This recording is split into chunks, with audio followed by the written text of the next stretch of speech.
Now, promises I made myself, promises are made to be broken, aren't they? So, one of my first ones was to get into a routine. I had all really good intentions of getting up early every morning, going down to the beach, walking down to the beach. It's about 15 minutes, no, not even that, 10 minutes walk. Getting under the sand with my bare feet, getting, contact with Mother Earth. Apparently, there's something in it, this with grounding yourself. Have a walk around, maybe grab a coconut, full of really good electrolytes. Walk back, go to the gym in the complex, go for a swim, go for a sauna, and have some breakfast.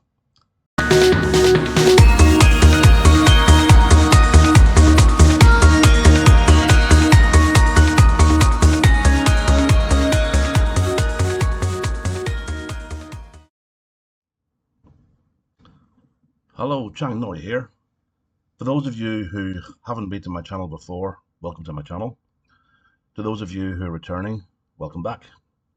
I haven't made a video for quite a long time.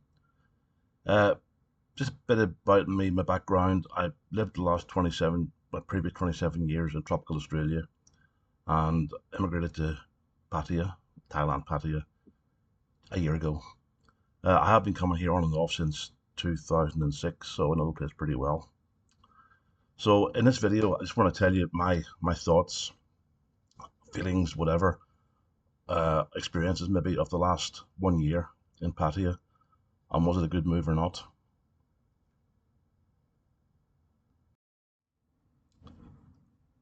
So I actually had full intentions of starting a small YouTube channel here when I came across. In fact, I don't know how long it was before, maybe, well, anyway, the holiday before I immigrated to Pattaya, I started a channel called Chiang Noi Cooking in a Condo. I was staying at an Airbnb. I thought I'd show people how easy it is to, cook meals for yourself. Save maybe when it's pissing down with rain, save having to go out. Um, and also it actually, once you get past the part about buying all the condiments, buying your oil and buying all your sauces and stuff, it actually does work out a lot cheaper than going out for a meal. Because at the end of the day, these Thai people, they buy their stuff from somewhere, and I buy it from the same places there somewhere. So I'm buying it for the same cost price, but cooking myself. So therefore, I can make more of it. I can make it how I like it, and I can make it cheaper. That's my opinion. Anyway, I started this channel, and it didn't really go down very well.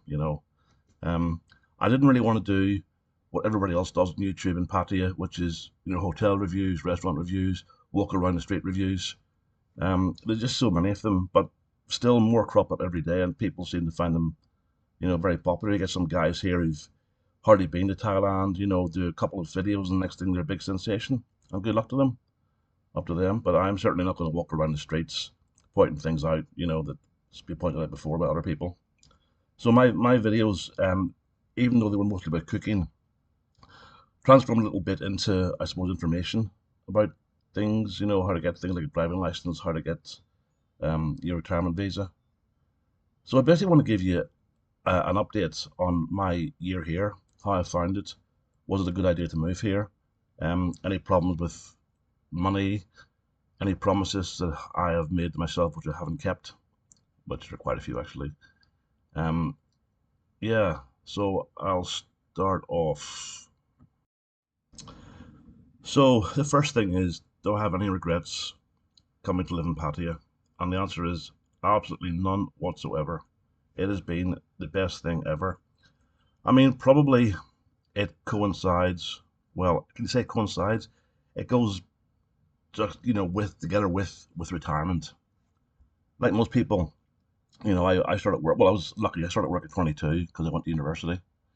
Um, and I stopped work at 60. That's a fair long time to work.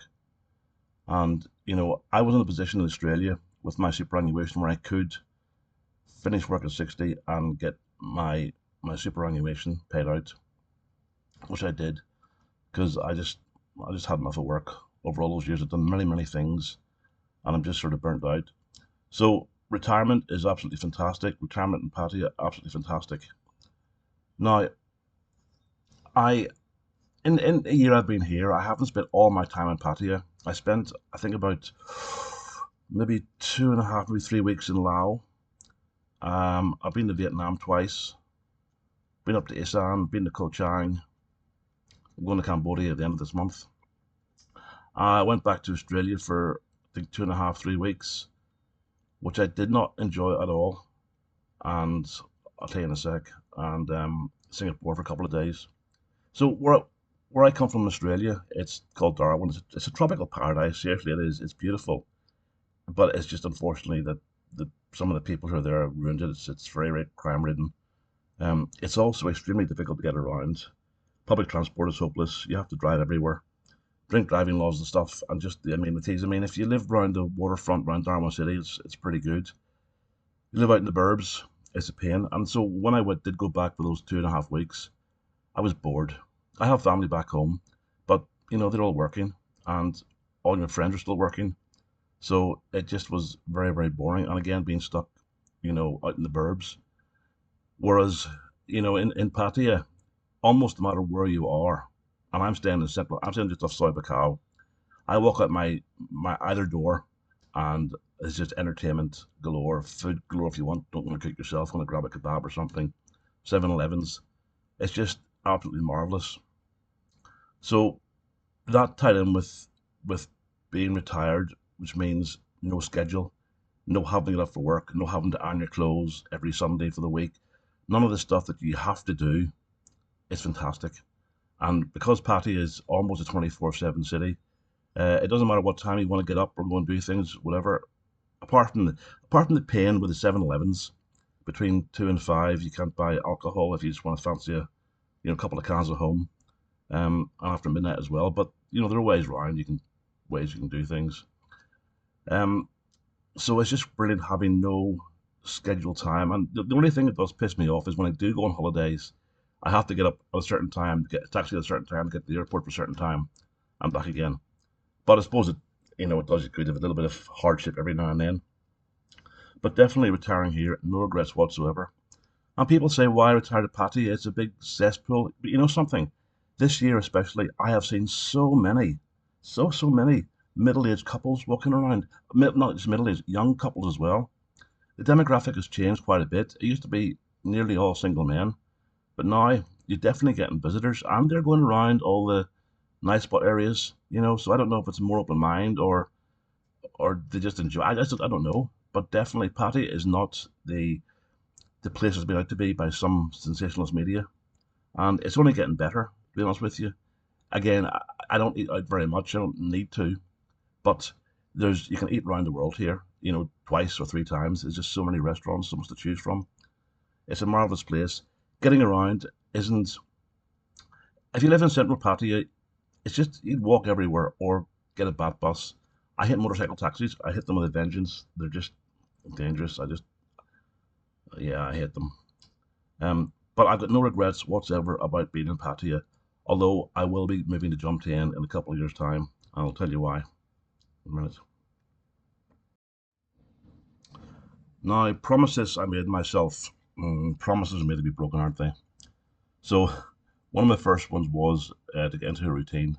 I had all really good intentions of getting up early every morning, going down to the beach, walking down to the beach. It's about 15 minutes, no, not even that, 10 minutes walk. Getting under the sand with my bare feet, getting, contact with Mother Earth. Apparently there's something in it, this with grounding yourself. Have a walk around, maybe grab a coconut, full of really good electrolytes. Walk back, go to the gym in the complex, go for a swim, go for a sauna, and have some breakfast. Didn't happen. Never been to the sauna once. Been to the gym a few times. Been for a swim a few times. I've been for a walk, I think, once. Um, so I just need to reset my clock and get that done because unfortunately, one of the biggest traps when you come to live here is if you've been here before on holiday, then it still feels like you're on holiday, except better. And it is hard. I don't know how long it's going to take to get me out of the holiday maker routine. I mean, you have to in a lot of ways because you just haven't got the money to spend like you had on holiday. But it is hard sometimes to break that routine, especially when you're living right bang in the middle of all the action, as it were. So that's the first promise I made myself, which I broke. The second two promises, well, The biggest one, I suppose, was I will never buy a property in Thailand. Good with the burps. I'm just drinking some whiskey here. A sore throat. Never buy a property in Thailand. He says, yeah, okay.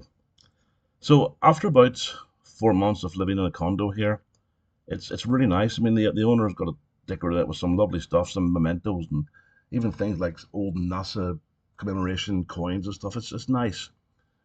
But after a while, you realize that it's somebody else's and not yours, and you just want to put your own mark on something. And no matter how long you rent a place for, there's only so much you can do really without making changes to the place permanently to make it yours. Anyway, an opportunity came up for a new complex was being built in Jomtien, and I went with the agent. We had a look at the showrooms and stuff, and had a look at the processes. But anyway, I'll make a video about that sometime. But I have basically bought off the plan. I bought a two single beds knocked into one, converted to one from the start, um, at a very good price, and I'll be living there in Jomtien in a couple of years' time. But again, I'll do a video about that. The second one was I won't ever drive in Pattaya. Wrong again. I did intend to get a pedal cycle, push bike, and ride around.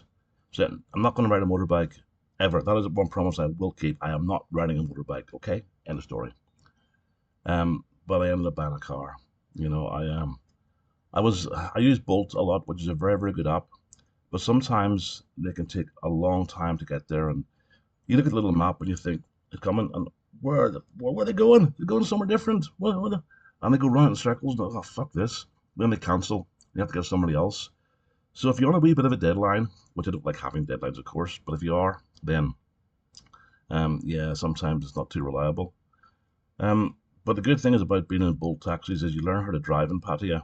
I don't know if you can call it driving. I suppose it's just being cheeky. That's what it is. So then we went to Koh Chang, and I hired a what was the Ford Ranger and drove down there.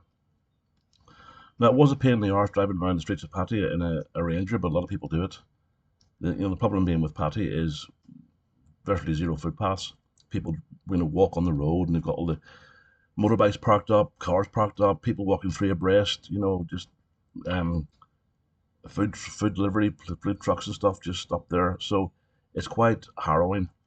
Um, but you sort of realize that freedom you want. I mean, I do my own shopping. Okay, I do my own shopping. Of course you do. I do my own cooking. Of course, I like going to Big C because Big C has stuff, a lot of stuff as cheap as some of the markets, especially the meat. Meat and chicken. So I go there. Pack the car full of stuff for the week and come back again at my time, my pace, whatever I want to do. So I really enjoy that, but driving at Pattaya is different. It is different. I certainly know that if people drove the way they drive in Pattaya in Australia, there'd just be massive street brawls. There'd be road rage galore.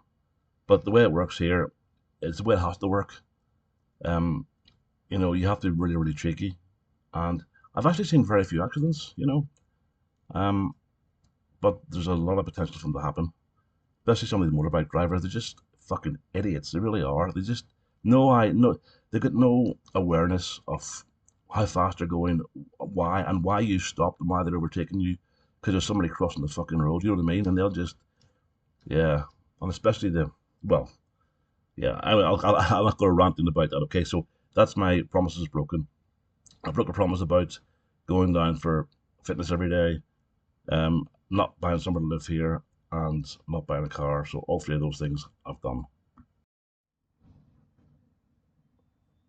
Actually, there is one thing, I suppose, negative. Probably, excuse me.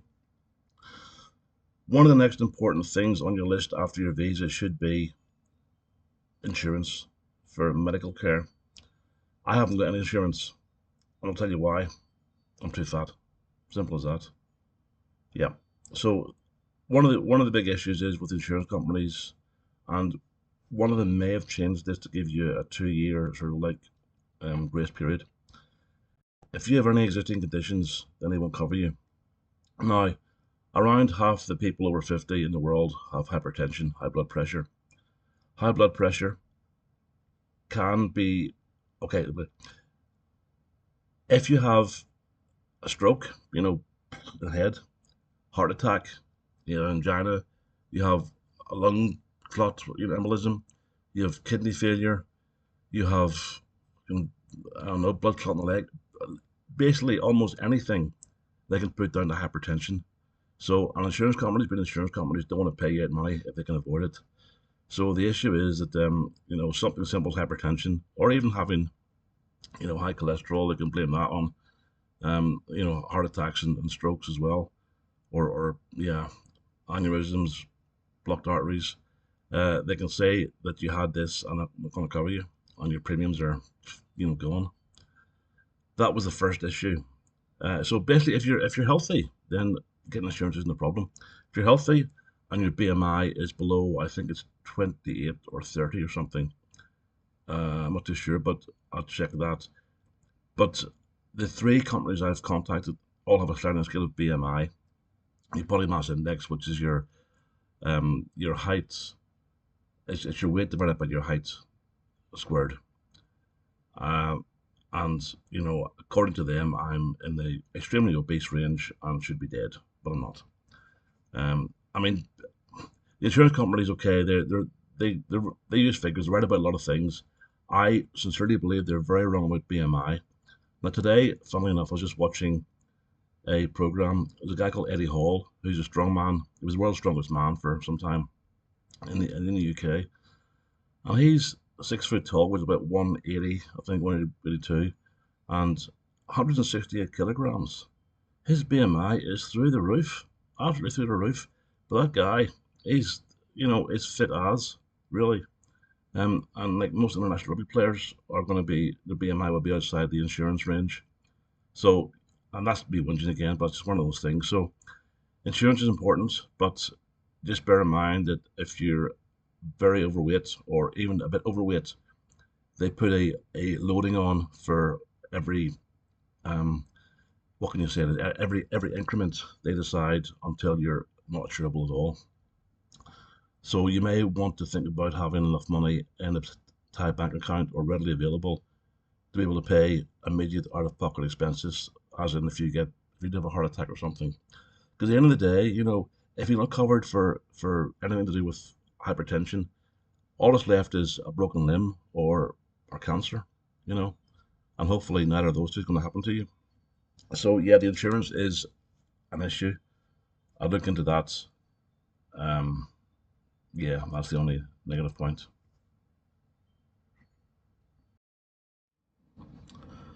Um, I'd like to give you more information, but there's not really much I can say because I mean, I've had one bad thing happen to me. I got pickpocketed on a bat bus. Again, I've got a video about that, how it happened. Um, Unfortunate, bit of a pain in the arse actually. But anyway, the only thing I can say for anybody coming to retire here from, I want to put it from an Australian perspective, okay? If you can, keep hold of your cards from back home, your credit cards and stuff, okay? Because you won't get a credit card in Thailand, no chance. You can, the bank will give you a debit card and you got your QR code and whatever. There's not many ways to pay, but if you're doing, like you want to book something in say Singapore or whatever now, I mean, I I've got my cards from back home now. The issue is that a lot of the cards, a lot of the internet stuff requires the OTP, one-time password. You'll send it to your mobile device. The problem is it's going to be your Australian or wherever you are phone number, um, and that's a problem. Now I'm with the Commonwealth Bank, and I'm lucky in that when they send their OTP, it all just goes to the app, so I have no problem using my credit card.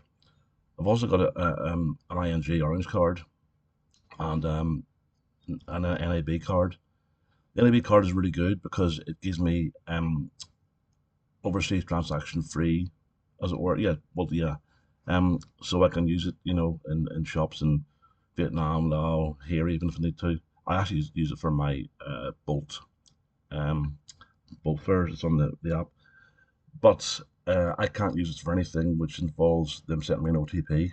I tried just registering my Thai phone number with them when I went back to Australia, and when I sent an OTP, it just doesn't come through, and there seemed to be no other way. So, um, by all means, in fact, not by all means, I would say if you can, do keep your cards because they're very useful. I think the one thing you don't want to be stuck out here with is only having one source of finance and it being gone or having no funds, whatever. So yeah, that's probably the only advice I can give about retiring here. Come with an open mind. Uh, it probably isn't for everybody, but I'm really, really enjoying it, like I said. And if I can think of anything negative to say, hmm, no, I can't really. It's all positive. But I think the one thing about Patty is it's you need to have willpower, really. Like my first promise going down the drain. That's yeah, willpower. I put a fair bit of weight on in the first year um, from not following my regime.